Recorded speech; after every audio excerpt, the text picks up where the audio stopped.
So the Ukraine-Russia conflict is still in full swing. The NPCs are losing their minds on command about everything they're being told to believe in the West. It's all very, very cringe at this stage. Only yesterday, the Times put out a bold statement about 3 Russian cosmonauts totally owning Putin by wearing uniforms with the Ukraine flag on it. Wow, that's a bold move, isn't it? These chads bought a custom spaceflight suit, which wouldn't be cheap, got it made in a couple of weeks. They managed to get it through the Russian company that made them, and then their boss at the Space Departure Lounge, or whatever the fuck they called it, approved them to board the spaceship, all for just one photo, which will lead to their certain imprisonment on touchdown. Maybe they were planning to stay in space forever or something. Or are you like me and thinking, this doesn't quite add up? That's because it doesn't, as here is the same guy wearing it on the 60th anniversary of the Baikonur spaceport. When was that, you ask? Oh, it was in 2015, was it? And here he is wearing it in 2014 as well. So it's just their standard uniform they've always worn. Now, you can put it down to all journalists being total morons and making a mistake, and that's true. But they're also evil, lying propagandists, and they sure do make a lot of mistakes that are not mistakes. For one, the subject is Zelensky and Ukraine in general being one of the most corrupt regimes being spoken about in the mainstream media a lot,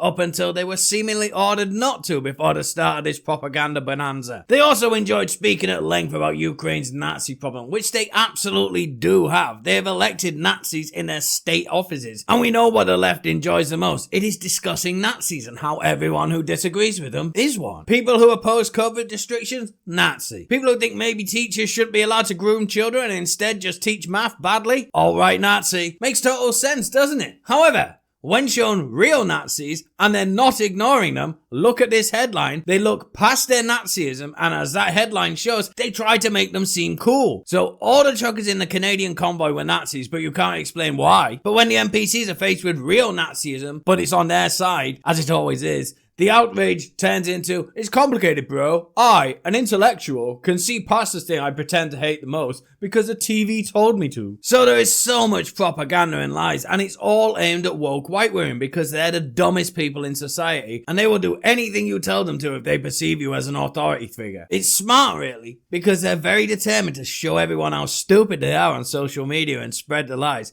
So it does work. You've got to give it to them. But one of the weirdest things about the left-leaning NPCs is that they need to have a king, one true leader. It's weird. They canonize Fauci like this, and instead of actually caring about the people affected by this war, you know, your everyday Russian and Ukrainian people who live there, they don't give a fuck about them. They chose instead to make Ukraine's President Zelenskyy their new god. Never mind that all of the badass pictures of him in the trenches Redditors coom over are taken in 2021. He's probably not even in Ukraine. This guy is now the left's new Fauci. He's infallible, a man of perfection, and to talk ill of the savior is the biggest social faux pas you can possibly do. But yet again, the left's enthusiastic support of Nazism while pretending to hate it comes to rear its head again today, as Zelensky, the one true god and prophet, banned all of his political opposition alleging Russian collusion.